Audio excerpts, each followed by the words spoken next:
বিসমিল্লাহির রহমানির রহিম। সম্মানিত ক্রেতা ভাই বোন বন্ধুগণ, আসসালামু আলাইকুম। সুখবর সুখবর সুখবর আলোয় আলোয় ভরব দেশ।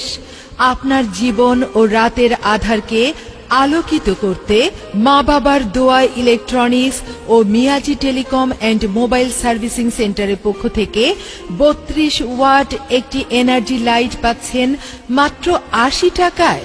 300 টাকার এনার্জি লাইট মাত্র 80 টাকা। 32 ওয়াট একটি এনার্জি লাইট মাত্র 80 টাকা। মাত্র 80 টাকা, সাথে পাচ্ছেন 6 মাসের নিশ্চিত গ্যারান্টি। হ্যাঁ ভাই, 300 টাকার একটি এনার্জি লাইট মাত্র 80 টাকা। মাত্র 80 টাকা। আসুন আমাদের প্রচার মাইকের নিকট দেখুন আমাদের এনার্জি লাইটগুলো।